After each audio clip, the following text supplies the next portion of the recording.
Oi pessoal, tudo bom? Esse vídeo é para tentar diminuir um pouco essa diferença em relação à turma do oitavo ano, que tivemos apenas 2 aulas nesse segundo bimestre, porque a turma foi premiada, né, com uma sexta-feira onde ocorreu a reunião de pais e uma sexta-feira que houve o ponto facultativo em função do feriado de Corpus Christi. Mas aí nós estamos agora tentando diminuir essa diferença e eu estou gravando essa revisão para vocês, tá? Que amanhã vocês terão um teste, então estou gravando essa revisão para vocês não ficarem assim tão vendidos na hora de fazer essa pequena avaliação. Então, só revisando aqui os conceitos que nós vimos nessas 2 semanas de aula, nessas primeiras semanas.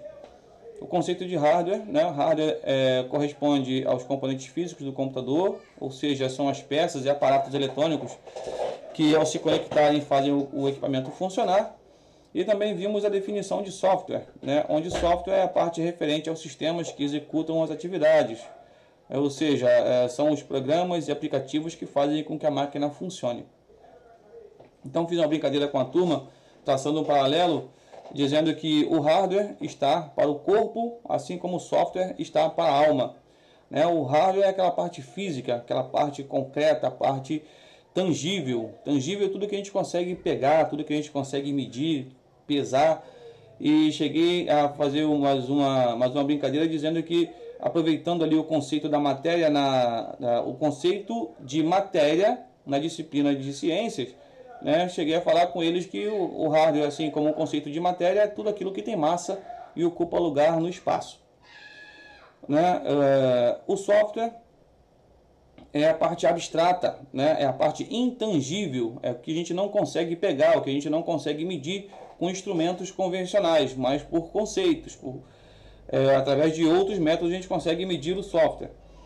Eu disse também que o hardware está para o corpo, assim como o software está para a alma, né? E para ajudar a gravar esses conceitos, eu brinquei dizendo que o hardware é a parte que a gente chuta e o software é a parte que a gente xinga, né? Já que não dá para chutar o software, a gente xinga, a gente fala mal dele, a gente fica bravo com o software, né? E fazendo aí, amarrando esse conceito, assim como nós, o corpo sem a alma não produz nada, não consegue realizar nada, e a alma por si só solta também fora do corpo não consegue produzir coisa alguma. Então o computador em muitos aspectos imita a gente. Ele tem o corpo físico e tem a sua parte estrutural, a sua parte lógica, e ele só vai ser funcional, a gente só vai conseguir tirar proveito dele quando essas duas partes estão funcionando e funcionando bem, e funcionando em conjunto, né? O que nos remete aí ao conceito de sistema. Vê que nós temos dois grandes partes, né? dois grandes conceitos de parte, de hardware e de software, e esses dois compõem um sistema computacional, né? Olha o Google se metendo na minha aula, ó. Só um instantinho. Ô Google intrometido. E aí nós esbarramos no conceito de sistema, né? Onde vimos na sala que sistema é o conjunto de partes que se integram, ou melhor, que interagem entre si para realizar um trabalho ou função, né? Para entregar um resultado. Então esse é o conceito mais simples e mais acertado de sistema que eu encontrei. Então a parte de hardware do computador é um conjunto de sistemas eletrônicos, a parte também de software é um conjunto de sistemas lógicos, né? E esses dois conjuntos de sistemas se juntam e formam um sistema maior, que é um sistema computacional, né? Que torna um dispositivo computacional, que hoje é muito comum no nosso dia a dia. São muitos os dispositivos computacionais que nós temos inseridos na nossa rotina. Passando adiante, vamos falar um pouco sobre sistema operacional. Pegamos agora há pouco o conceito de sistema, né, que é um conjunto de partes que interagem entre si, e o sistema operacional não é diferente, assim como qualquer outro sistema, também está muito dentro desse conceito. Onde consegui separei aqui uma definição bastante fácil da gente entender e fixar isso. Software, o sistema operacional é um software ou conjunto de softwares cuja função é administrar, gerenciar os recursos de um sistema. Desde componentes de hardware, que nós já sabemos o que é e como é que funciona, e sistemas de arquivos a programas de terceiros, estabelecendo uma interface entre o computador e o usuário. O sistema operacional ele é a plataforma principal da parte lógica do computador, em que outros programas, outros aplicativos se apoiam para que a gente possa utilizar. Então, a principal função, aí, a maior importância do sistema operacional é estabelecer uma interface que torne possível a interação da pessoa, do ser humano, com o computador, com o equipamento. Pois sem uma interface onde esses dois elementos, né, tanto a pessoa quanto o computador, possam interagir, o computador se tornaria um dispositivo sem muita utilidade, ou sem utilidade nenhuma. Então, essa é a importância do sistema operacional. Ele serve como plataforma, né, como base, para outros programas serem instalados e poderem ser aproveitados, né, de acordo com as suas especificações dentro de um sistema computacional, mais comumente, né, no modo geral de utilização de um computador. Tá? Nós temos aqui alguns exemplos de sistemas operacionais, que é o mais comum e utilizado no mundo, que é o Windows, né? O Linux, né, o nome completo dele é GNU Linux, mas eu vou deixar Linux aqui hoje porque é basicamente um conceito que nós estamos pegando. O Android, né, que está praticamente em todos os dispositivos móveis, sobretudo os smartphones. O iOS, que é o sistema operacional dos smartphones da Apple, né? E o macOS, que é dos computadores da Apple, né? Que é o iPhone, no caso dos smartphones, e os Macintosh ou MacBooks, no caso dos computadores de mesa da Apple, ou, no caso de MacBook, os computadores móveis da Apple. Esses são alguns exemplos de sistemas operacionais. É lógico que dentro deles tem suas várias versões, né, que vai acompanhando a geração do hardware de cada tipo de dispositivo. Outro ponto que nós vimos muito importante foi a definição de dados e informação. Definição de dados. Dados são observações documentadas ou resultados da medição. Então, o dado ele é recolhido, ele é tido quando a gente observa alguma coisa e anota e registra de alguma forma. O dado por si só, ele não agrega, não tem muito valor, não tem muita importância, porque não quer dizer muita coisa. Uma anotação solta não tem muita relevância, né?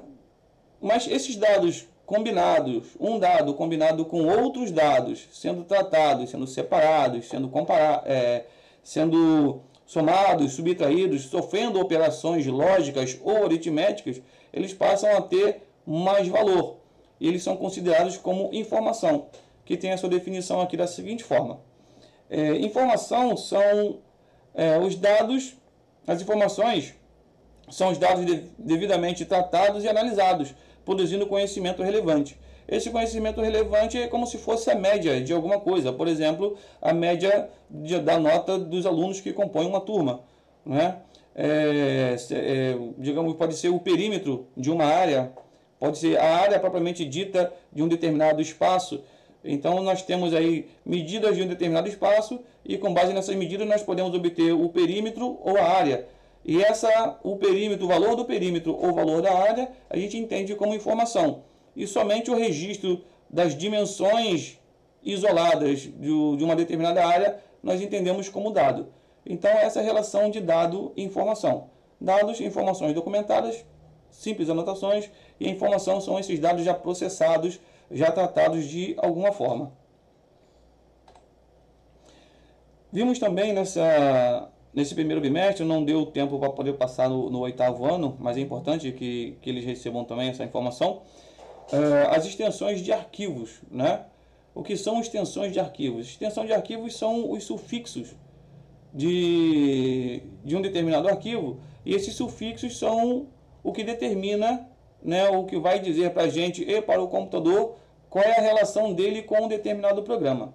Então a definição é a seguinte: extensões de arquivos são sufixos que nomeiam o seu formato e a função que desempenham em um computador, né? Os arquivos gerados no computador eles estão associados a seus respectivos programas através de suas extensões. Observando a extensão do arquivo, né, a gente vai saber a que programa ele deve estar associado.